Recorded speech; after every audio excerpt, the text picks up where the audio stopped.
Sensex 80,000 plus पर है और निफ्टी 24,000 प्लस पर है। और तुम्हारे दिमाग में अब एक क्वेश्चन आ रहा होगा कि अब तो बहुत लेट हो गया है, अब कहाँ इन्वेस्टिंग शुरू कर सकते हैं। वाई? बिकॉज मार्केट अपने पीक पर है, अब इन्वेस्ट करेंगे तो लॉस ही होगा। अगर आपके मन में भी यही सारे थॉट्स आ रहे हैं, यही सारे क्वेश्चंस आ रहे हैं, तो आज का वीडियो आपके लिए मस्ट वॉच है। क्योंकि आज मैं आपको रियल डेटा के साथ दिखाऊंगी कि 10 साल पहले भी लोग यही बोल रहे थे, 20 साल पहले भी लोगों के मन में यही क्वेश्चंस थे और 30 साल पहले भी यही क्वेश्चंस थे। और अगर तब इन्वेस्ट किया होता तो आज कहाँ होते। तो चलिए देखते हैं real numbers, real companies and real examples. अगर आज का लेक्चर आपको वैल्यूएबल लगे तो लाइक कर देना, और अगर सीरियसली स्टॉक मार्केट सीखना है तो सब्सक्राइब करना बिल्कुल मत भूलना। सबसे पहले समझते हैं कि ये डर, ये क्वेश्चंस आते कहाँ से हैं। From your typical thoughts. Thought number 1 कि 2008 में सेंसेक्स 10,000 था, अब 80,000 है, यानी 8 टाइम्स हो गया है। अब कहीं चला जाएगा, अब थोड़ी ना बढ़ेगा। थॉट नंबर 2 फॉर कंपनीज कि टीसीएस का शेयर फॉर एन एग्जांपल 2010 में 800 था और अब 2900 है। इसका मतलब अपने पीक पर है, अब क्या ही बढ़ेगा। न्यूज़ में दिन भर सुनते हो कि मार्केट ऑल टाइम हाई पर है, और हमारे लिए ऑल टाइम हाई मतलब क्रैश ही होगा। ये सब सोचना नेचुरल है, लॉजिकल भी लगता है, लेकिन ये इमोशंस हैं, डेटा नहीं। आज मैं डेटा दिखाऊंगी और उस डेटा के बेसिस पे आप लोग डिसाइड करना कि लेट है कि नहीं लेट है। तो सबसे पहला एग्जांपल लेते हैं हम सेंसेक्स का, इंडिया का बेंचमार्क इंडेक्स। अब थोड़ा सा टाइम ट्रैवल करते हैं। 1990 में सेंसेक्स था 1000 पॉइंट्स। तब लोग क्या बोल रहे थे, अब तो 1000 क्रॉस कर गया है, बहुत ज़्यादा है, लेट हो गए हैं हम इन्वेस्ट करने से। 10 साल बाद 2000 में वही सेंसेक्स 6000 पॉइंट्स था, यानी 6 time growth in just 10 years. लेकिन 2000 में भी लोग सेम ही बोल रहे थे कि ये तो बबल है, डॉट कॉम बूम है, अब इन्वेस्ट मत करो। फिर आया 2008 फाइनेंशियल क्राइसिस, सेंसेक्स क्रैश होके 8000 पर आ गया था। तब लोग बोल रहे थे कि हमने तो पहले ही कहा था, देख लिया, क्रैश तो होना ही था, मत करो इन्वेस्ट। लेकिन 2 साल बाद वही सेंसेक्स 18,000 पॉइंट्स था, यानी डबल हो गया क्रैश से। लेकिन फिर भी लोग 18,000 बहुत ज़्यादा है, अब पीक है। 2020 कोविड क्रैश आया फिर, जहाँ पर सेंसेक्स 25,000 तक गिर गया। सब पैनिक, मार्केट खत्म हो गया, सब डूब गया। 4 साल बाद वही सेंसेक्स 80,000 प्लस पर है, यानी कि कोविड में जितना लो था उससे 3 टाइम ग्रोथ। इस पूरे सेंसेक्स के चार्ट को आपको समझाने का सिर्फ एक ही मतलब था कि हर स्टेज पर फील होगा कि लेट हो गए हैं, लेकिन वही सही पॉइंट था इन्वेस्ट करने का। लेकिन अगर किसी ने 1990 में इन्वेस्ट किया था तो आज 80 टाइम्स हो चुका है वो अमाउंट। 2000 से वो अमाउंट अब तक 13 टाइम्स हो चुका है, और अगर 2010 में इन्वेस्ट किया है तो अप्रॉक्सीमेटली 4.5 टाइम्स वो हो चुका है अमाउंट। और ज़्यादा दूर नहीं, इन लास्ट 4 ईयर्स में, यानी कोविड के टाइम पे से वो अमाउंट 3 टाइम्स ग्रो हो चुका है। लेट वाला हर पॉइंट पर सही टाइम था इन्वेस्ट करने का, लेकिन सोच समझ कर। सिर्फ सेंसेक्स ही नहीं, इंडिविजुअल कंपनीज के बारे में भी देखते हैं। रिलायंस इंडस्ट्रीज, 2000 में रिलायंस का शेयर 150 था। तब सबका यही सोचना था कि रिलायंस तो ऑलरेडी बहुत बड़ी कंपनी है, अब क्या ही ग्रोथ करेगी। 2010 यानी कि 10 साल बाद उस कंपनी के शेयर्स हो गए हैं 1000 रुपीज़, 7 टाइम्स ग्रोथ। फिर से वही एक्सक्यूज़ कि अब तो डेफिनेटली क्या ही ग्रो करेगी। आज 1400 प्लस में उसका पर शेयर चल रहा है। 2000 से अब तक 9 टाइम्स ग्रो हो चुका है। यही नहीं, कुछ रिसेंट एग्जाम्पल्स भी ले लो जो प्रूव करते हैं कि आज भी लेट नहीं है। 2015 एशियन पेंट्स 800 था, पीक वैल्यूएशन है, पेंट कंपनी में अब क्या ग्रोथ होगा, मैच्योर्ड कंपनी है एंड ऑल दैट।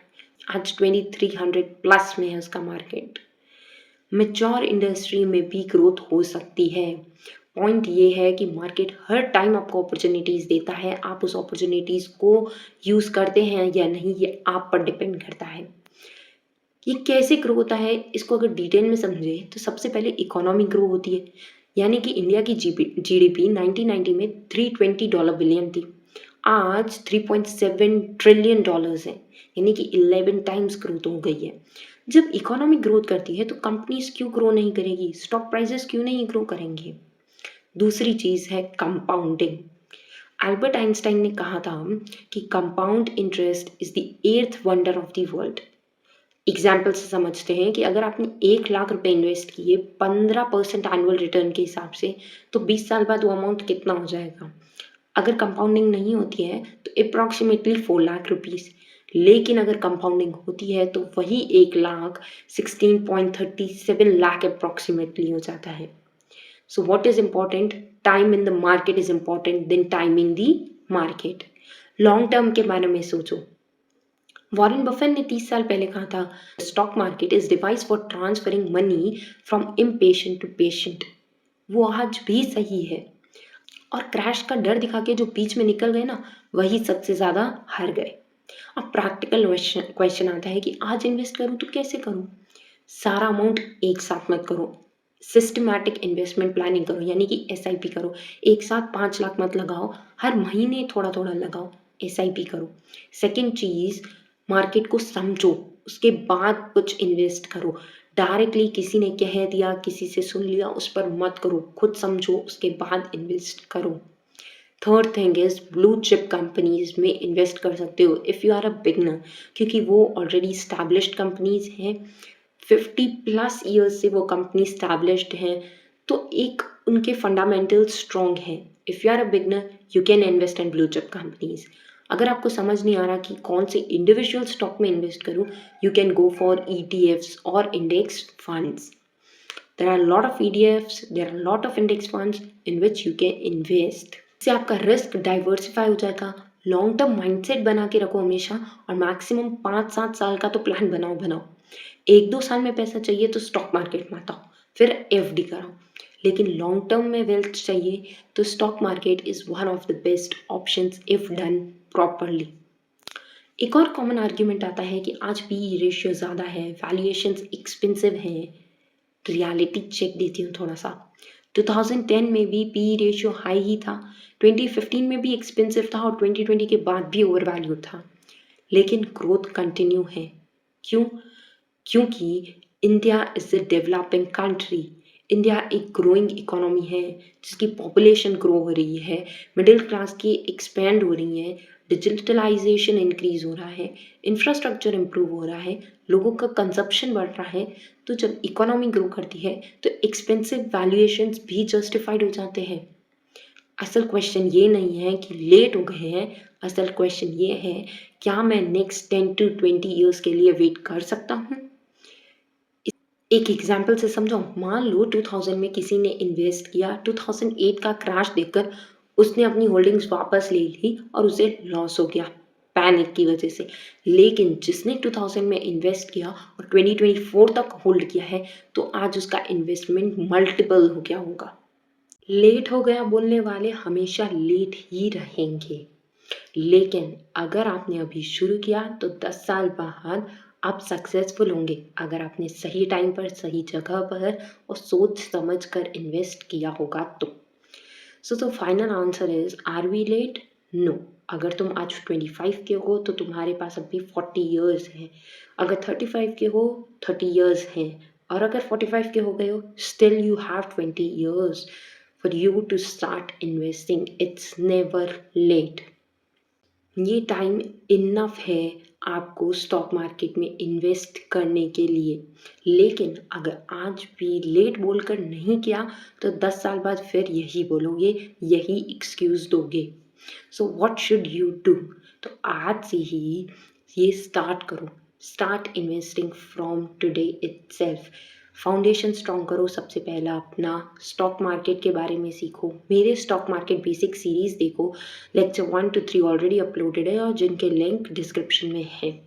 सेकेंड, अपनी डीमैट अकाउंट खोलो, Zerodha, grow, angel one, and you don't know how to open a demat account, just comment me. I will make the next video on how to open a demat account. Step 3, एक साथ बहुत सारा invest मत करो, start with small amounts, SIP start करो. And step 4, the most important, keep yourself patience. Long term सोचो, emotional decisions मत लो। Remember, the best time was to start investing was 10 years ago, and the second best time is now.